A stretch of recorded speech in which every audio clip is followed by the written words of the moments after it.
धर्म प्रेमी सज्जनों तथा विश्ववासियों, हम मानव कहलाने वाले हैं। मानव बुद्धि परक होने के कारण हमारा नाम मानव पड़ा है और मानव ही एक ऐसा प्राणी है जिस सृष्टि की रचना में परमपिता परमात्मा ने मानव को बुद्धि परक बनाया है।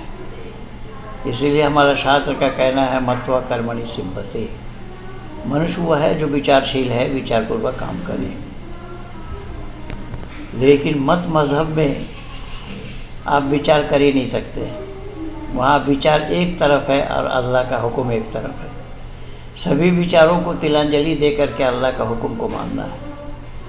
कुछ लोगों को मैं देख रहा हूँ जो इस्लाम को अलविदा कह दिया है, इस्लाम को छोड़ दिया है। तो इस्लाम को अलविदा कहने के लिए इस्लाम में जो कमी है, इस्लाम में जो बुराई है, इस्लाम में जो खामियां हैं, उसे देखकर अगर इस्लाम छोड़ा है तो उनको अपनाना चाहिए। उससे बेहतर कहाँ है। लेकिन कोई अगर काली देवी के पीछे पड़ जाए, जय माँ काली, जय महादेव, तो इस्लाम से तो और बदतर है। यानी कीचड़ से निकलकर दलदल में आप फंसना, ये कोई मानवता थोड़ी है। अगर कहीं हम कमी देख रहे हैं तो उस कमी से हम बाहर निकलेंगे तो हमें अच्छाई को लेना होगा। उससे सुपर क्वालिटी कहाँ है वो देखना होगा। कुछ लोग कहते हैं ये नास्तिक है, जबकि नास्तिक शब्द ईश्वर का न मानने वाला नास्तिक नहीं होता। नास्तिक को वेद निंदक का बताया गया है। जो वेद निंदक है उसे ही नास्तिक कहा गया है। तो कुरान में क्या खामियां हैं, क्या कमी है, वो तो मैं आप लोगों को आज 38 वर्षों से बताता आ रहा हूँ। लेकिन आज एक छोटा सा उदाहरण मैं आप लोगों को और दे रहा हूँ जो कुरान में अल्लाह ने क्या कहा है, ज़रा उसका अवलोकन करिए। कुरान में अल्लाह ने कहा है कि सुलेमान नाम के एक पैगंबर थे। उस सुलेमान अलैहिस्सलाम को अल्लाह ने जानवरों की बोली सिखाई। अच्छा, इंसान से जानवरों की बोली बोलना, जानवरों की बोली सिखाना संभव है। भले ही आवाज़ कोई निकाले, कुछ भी आवाज़ निकाले, कैसे भी हो। एक टार्जन वाला फिल्म चली थी पहले, उसमें दिखाया एक छोटे से बच्चे को जंगल में छोड़ दिया। जंगल में घूमते वो बच्चा भी जब बड़ा हुआ तब भी उन पशुओं की बोली बोलता रहा, क्योंकि उसे मानव का संस्पर्श मिला नहीं। अब मानव को सिखाया जाता है, नैमित्तिक ज्ञान मानव को कराया जाता है। साधारण ज्ञान तो सबको है, मानव को साधारण और नैमित्तिक दो ज्ञान दिया है परमात्मा ने। तो नैमित्तिक ज्ञान कराया जाता है, उसको बोली सिखाना पड़ता है। तो बोली किसकी सिखाई अल्लाह ने? जानवरों की। तो जानवरों की बोली सुलेमान को सिखाई अल्लाह ने। तो अल्लाह ने जानवरों की बोली बोल करके सिखाई होगी। बिना जानवरों की बोली बोले अल्लाह कैसे सिखा देंगे? आइए कुरान में क्या कहा है वो मैं आप लोगों को सुनाता हूँ। वलक़द आतैना दाऊद व सुलैमान इल्मा व क़ालल हम्दुलिल्लाहिल्लज़ी फ़ज़्ज़लना अला कसीरिम मिन इबादिहिल मोमिनीन व वारिसा सुलैमानु दाऊद वक़ाल या अय्युहन्नासु उल्लिमना मंतिक़त तैरी व ऊतियना मिन कुल्लि शैइन इन्ना हाज़ा लहुल फ़ज़्लुल मुबीन व हुशिरा लिसुलैमान जुनूदहु मिनल जिन्न वल इंस वत्तैरी फ़हुम यूज़ऊन। यहाँ अल्लाह ने फरमाया है कि हमने यकीनन दाऊद और सुलेमान को इल्म दे रखा था। अल्लाह फरमा रहे हैं, ये इब्न कसीर में इसका अर्थ ये लिखा है कि हमने यकीनन दाऊद और सुलेमान को इल्म दे रखा था। इसका मतलब अल्लाह किसी और पैगंबर को इल्म नहीं दिया।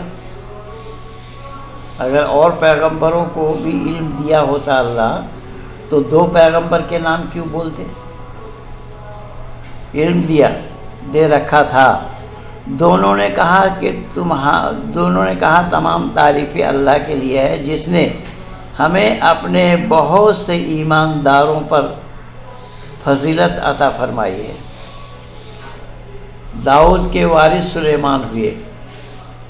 अब अल्लाह से कौन पूछ रहा है, कौन किसके वारिस है वो बताओ। और ये कलामुल्लाह है। कलामुल्लाह में अल्लाह खुद बता रहे हैं इस बात को। क्या बता रहे हैं कि दाऊद के वारिस सुलेमान हुए। लोगों, हमें परिंदों की बोली सिखाई गई, हमें परिंदों की बोली सिखाई गई। ध्यान से सुनना, यहाँ क्या लिखा है, हमें परिंदों की बोली सिखाई गई। सिखाने वाला कोई और है जिसने सिखाया है, तो सिखाने वाला कौन होगा? अल्लाह होगा। तो अल्लाह परिंदों की बोली बोलते होंगे तभी तो सिखाई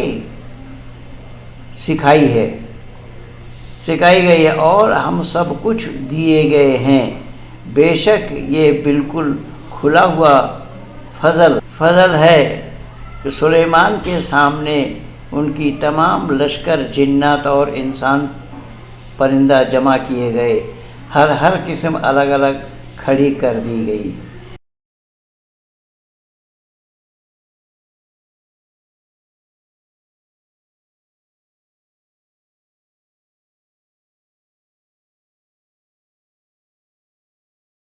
यानी सुलेमान पशुओं की बोली बोलते थे और उन पशुओं की बोली में ही इंसान, जिन्नात और हर परिंदा उनके सामने खड़ा कर दिया गया है सबकी बोली बोलने के लिए। अब इंसान को परिंदों की बोली बोलना सिखाने वाला अल्लाह है। अब इससे अंदाज़ा लगा लीजिए कि कुरान में किस्सा क्या है, गप क्या है, क्या सुनाना चाहते हैं अल्लाह। जबकि यहाँ पैगंबर की बात हो रही है, पैगंबर बोल रहे हैं और कलाम अल्लाह की है। पूरी कुरान यही भरा पड़ा है। इसलिए मैं निवेदन करूँगा कि कुरान में कमी है जिस कारण हम कुरान को छोड़ रहे हैं। तो हमें चाहिए इससे अच्छी चीज़ कहाँ है, अच्छी बात कहाँ है, उसको लेना। अगर अच्छी बात को लेने के बजाय जय माँ काली और कलकत्ता वाली और जय महादेव को ही हम पकड़ लें तो अच्छी बात होगी या दलदल में फंसना होगा? हम मानव कहलाने के लायक होंगे, मानव कहलाने के हकदार बनेंगे? इसलिए हम मानव होने के कारण हमें इस पर चिंतन और विचार करना है। अगले रविवार को रात्रि के 8 बजे से 9 बजे तक मैं लाइव प्रोग्राम में रहूँगा। जो वैदिक सिद्धांत, वैदिक मान्यता पर जो हमारा विचार चलता है वो मैं आप लोगों के सामने रखूँगा। भाई राजकुमार जी को साथ लूँगा। कोई और जुड़ते हैं तो देखेंगे। ये वीडियो अच्छी लगे तो ज़्यादा से ज़्यादा लाइक करना, शेयर करना, सब्सक्राइब करना, आइकन बेल दबाना ना भूलना। इन्हीं शब्दों के साथ महेंद्र पाल आर्य, धन्यवाद।